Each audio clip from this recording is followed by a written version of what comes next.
송생각입니다. 전류와 자기장에서 받는 힘의 대표적인 예인 전동기를 한번 확인해보는 시간을 가져보겠습니다. 그래서 이 전동기 안에는 코일이 들어있고요. 자석이 있다는 걸 확인할 수 있습니다. 이 코일이 회전되게 되면서 이동을 하는 건데 펌프처럼 끌어올려서 위치 에너지를 증가시키거나 아니면은 운동 에너지를 증가시켜서 앞으로 나아갈 수 있죠. 이런 위치 에너지랑 운동 에너지를 통틀어서 우리는 역학적 에너지라고 합니다. 그래서 전기 에너지를 역학적 에너지로 바꿔주는 장치가 바로 전동기라고 생각하시면 되겠습니다. 전동기 또한 자석과 회전할 수 있는 코일이 들어있다는 것을 확인하시면 되겠고요. 전동기의 회전 원리는 지금 전류의 방향이 플러스에서 마이너스로 가고 있죠. 전류의 방향이 딱 이쪽으로 가니까 엄지손가락도 이쪽으로 맞춰줘야 되겠죠. 그 다음에 내 손가락 이렇게 맞춰주면 되는 겁니다. 그러면 힘의 방향이 손바닥이 지금 위쪽을 가리킨다는 걸 알 수 있습니다. 근데 전류가 이 코일을 따라서 흐르다가 반대쪽으로 가면 이제 아래쪽으로 내려가게 되겠죠. 그러면 힘의 방향이 반대로 바뀌는 걸 알 수 있죠. 한쪽은 위로 올라가고 한쪽은 아래로 내려가기 때문에 시경향으로 이렇게 회전을 한다는 것을 확인할 수가 있습니다. 그래서 이런 방향으로 회전을 하는 거고요. 여기 가운데 이렇게 뚫려 있는 부분을 보고 우리는 정류자라고 합니다. 그래서 한쪽 방향으로 회전할 수 있게끔 전류를 살짝 끊어줬다가 다시 연결해줬다가 하는 장치인데 이 정류자가 있어야지만 한쪽 방향으로 이동한다는 점도 기억해 두시면 좋을 것 같습니다. 코일의 위아래로 흐르는 전류의 방향이 반대가 되면은 코일이 받는 힘의 방향도 반대가 되고 힘의 방향이 반대가 되므로 회전한다라는 사실을 기억해 두시면 되고요. 지금은 전류가 안 흘러가고 있죠. 그런데 이제 움직이게 되면은 이렇게 한쪽 방향으로 돌아간다는 것을 확인할 수가 있습니다. 한쪽 방향으로.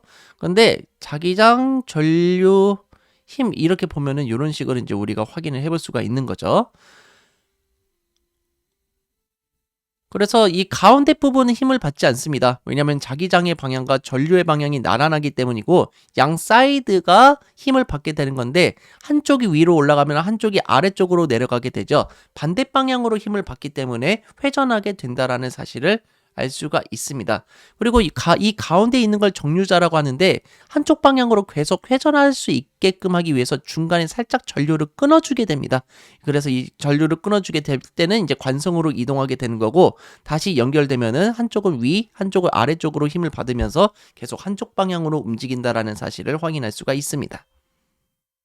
그럼 이 문제도 한번 풀어보겠습니다. 앞에 전동기 그림과 전류의 방향이 반대로 흐를 때 그림 가와 자석에 의한 자기장의 방향이 반대일 때 그림 나의 각각의 코일의 회전 방향을 설명해보자. 엄지손가락과 내 손가락을 이용해보면은 여기에 있는 코일 같은 경우는 지금 안쪽으로 이렇게 들어가는 방향, 즉 왼쪽으로 간다고 보면 될 것 같아요. 그러면 아래쪽은 오른쪽으로 가겠죠. 그런데 자석에 의한 자기장의 방향이 바뀌었고 전류의 방향이 바뀌었잖아요. 그러니까 이 움직이는 방향이 똑같이 반시계 방향이라는 것을 확인할 수가 있는 겁니다. 이렇게 반시계 방향으로 이렇게 회전하고 있는데 여기도 전류의 방향과 자기장의 방향이 둘 다 바뀌었기 때문에 반시계 방향으로 회전한다라고 예측을 할 수가 있겠습니다. 그런데 만약에 전류의 방향만 바뀌거나 자기장의 방향만 바뀌었다면은 이제 요거는 시계 방향으로 회전하게 되겠죠. 그래서 이런 움직임의 차이를 잘 확인해 두시기 바랍니다.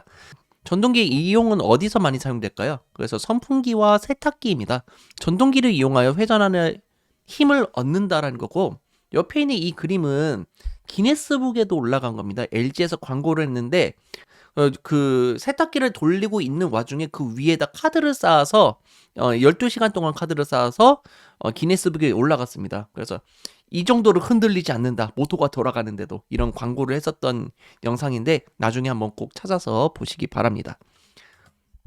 전기차가 대표적이죠. 엔진 대신에 전동기를 이용해서 동력을 얻는 장치고 요즘 많이 이용하고 있습니다.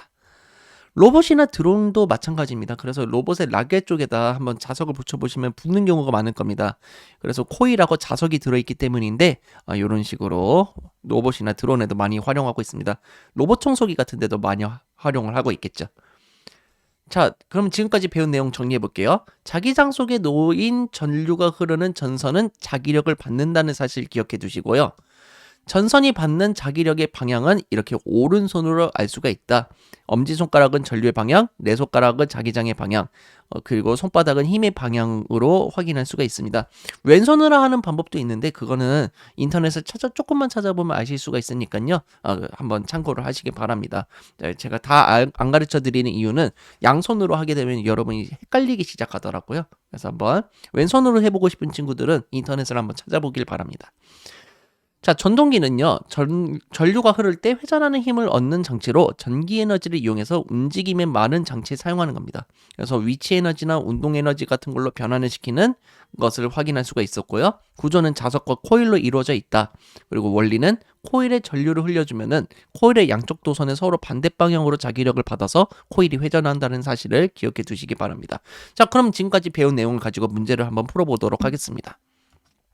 자, 1번 문제입니다. 전류가 흐르는 전선이 자기장 속에서 놓이면은 전선은 뭐를 받는다? 그렇죠. 자기력, 힘을 받는다는 사실 기억해 두시고요. 2번 문제.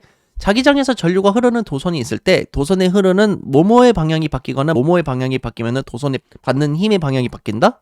그렇죠. 전류의 방향이 바뀌거나 하나 또 자석의 자기장의 방향이 바뀌면은 도선에 받는 힘의 방향이 바뀐다고 하였습니다. 전동기가 더 빠르게 회전하기 위한 방법은 무엇일까요? 그렇죠. 강한 자석을 사용하게 되면 자기장의 세기가 커지겠죠.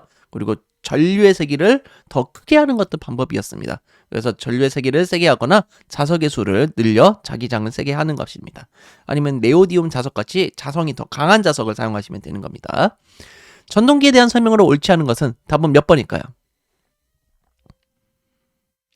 그렇죠. 답은 4번이죠. 전류의 방향과 관계없이 코일의 회전 방향은 일정한 게 아니라 전류의 방향이 바뀌면은 코일의 회전 방향은 반대로 바뀐다라는 사실을 꼭 확인해 두시기 바랍니다. 네, 드디어 2단원 수업이 끝났습니다. 사실 여러분한테 조금 더 좋은 수업을 보여주기 위해서 다시 영상을 찍었는데 여러분이 좀 많이 배우는 계기가 되었으면 좋겠습니다. 물론 실수도 많았겠지만 여러분께서 이 지적해 주는 것 또한 앞으로 제가 더 발전할 수 있는 계기고 여러분에게 더 좋은 강의를 보여줄 수 있는 계기가 될 것 같습니다.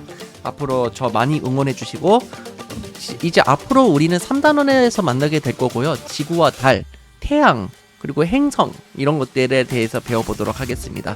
여러분하고 즐겁게 앞으로도 같이 함께 하겠습니다. 예, 여러분 감사하고요. 이 영상이 즐거우셨으면 좋아요, 구독하기 부탁드리겠습니다. 2단원까지 끝까지 들어준 여러분 정말 감사합니다. 송바.